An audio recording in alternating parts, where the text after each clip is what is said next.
Bom dia, pessoal. Dando início aí à parte 2 da leitura do material aí sobre a América. Agora, 3h25 da manhã. Mais uma vez lembrando que o objetivo da gravação dos áudios durante o estudo da matéria é para estar facilitando a minha vida na hora da revisão da matéria e também estar compartilhando os conhecimentos adquiridos com aqueles que tiverem interesse. Então, essa é a segunda parte do material que eu estarei compartilhando. Então, vamos dar sequência aí. A unidade que estamos estudando é América Espanhola, o contexto histórico que antecedeu sua independência.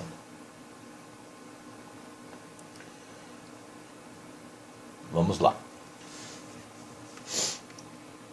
Outro expediente da monarquia espanhola foi a Constituição de Intendentes. Os intendentes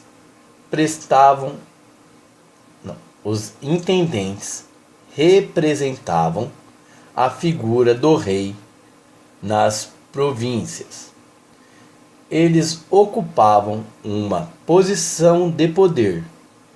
Eram autoridades administrativas, financeiras, militares e judiciárias.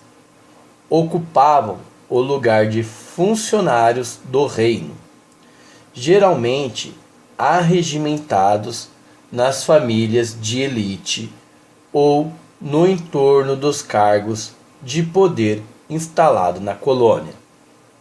Recebiam salários e eram designados por um período limitado como funcionários a serviço do rei. Eles aumentavam a presença do poder da monarquia espanhola nas províncias e, em vista de sua condição, eram menos propensos a se inclinarem aos interesses e às pressões locais, instalados primeiramente nas cidades mais significantes da colônia. Posteriormente, passaram a marcar presença em lugares mais remotos, o que se mostrou, do ponto de vista da monarquia, uma experiência bem sucedida.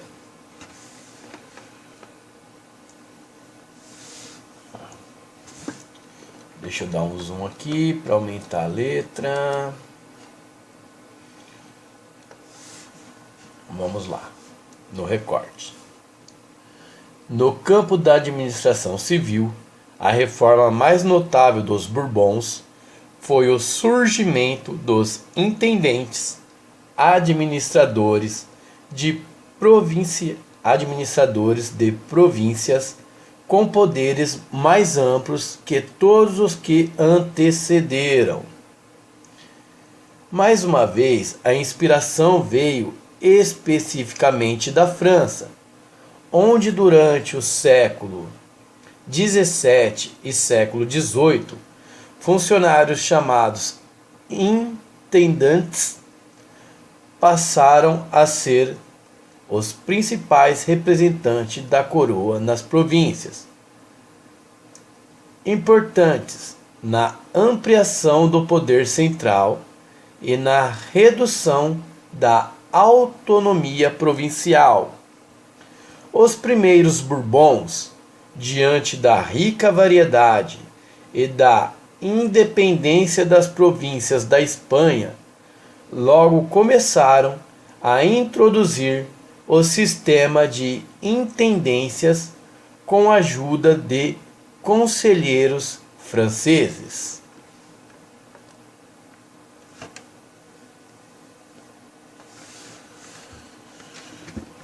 Além de manter seus súditos na audiência e contratar funcionários como intendentes, a monarquia dos Bourbons criou um exército. A conquista do século XVI, como vimos muito antes, não foi obra de um exército profissional ou permanente. Depois da conquista surgiram o que chamamos de soldados, mas ainda lhes faltava uma ligação firme com alguma organização permanente. Em vez disso, eram candidatos a expedições em territórios ainda não conquistados. E o próprio nome, soldado, passou a significar, principalmente na América do Sul, nada além de andarilho ou vagabundo. Pessoal, frisando, não sou eu que estou querendo dizer que soldado é vagabundo, entendeu? Tem que explicar porque hoje na internet já viu. Tem pessoas aí que o dedo funciona mais rápido que o cérebro, aí já começa nos comentários. Seu FDP, seu não sei o que, seu... Então, explicando. No contexto histórico da época que está se falando lá do século XVI, XVII, XVIII, naquele contexto ficou aí entendido no âmbito popular que soldado significava andarilho, vagabundo. Isso era naquele tempo, entendeu? Vou dar continuidade na leitura aí, ó. Não quero nenhum engraçadinho com o dedo mais rápido que o cérebro, hein? Vamos lá, retornando. E o próprio nome soldado passou a significar, principalmente na América do Sul, nada além de andarilho ou vagabundo, hispânico. Isso lá no contexto dos séculos XVI, XVII, XVIII. Então, já expliquei, né? Vamos lá.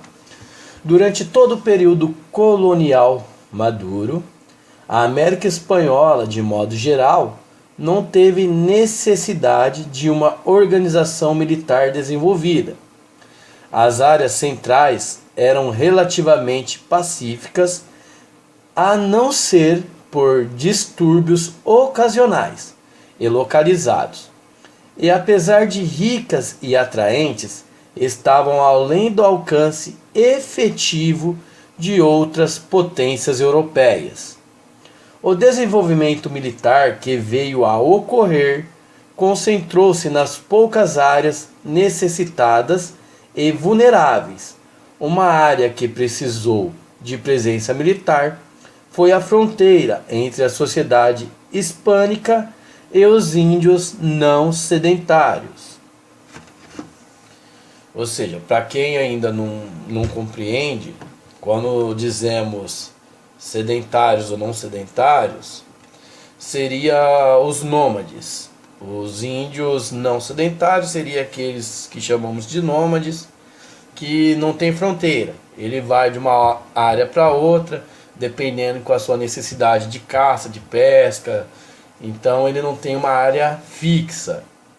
Os considerados já índios sedentários, que seria aqueles não nômades, é aqueles que já se transforma em uma unidade local, que ele se fixa num local, lógico, explora a caça, explora a pesca, mas também aprende a cultivar alimentos e vai se utilizando daquela área, deixando de ficar se deslocando para outros territórios.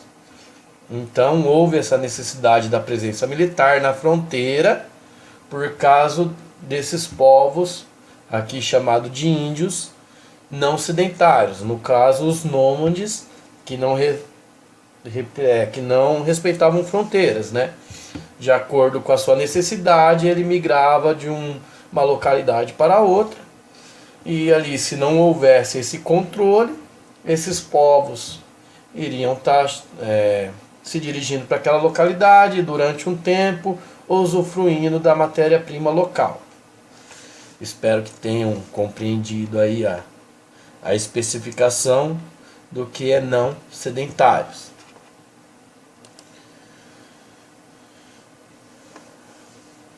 Vamos lá. Continuando a unidade América Espanhola, o contexto histórico que antecedeu sua independência. Dando continuidade.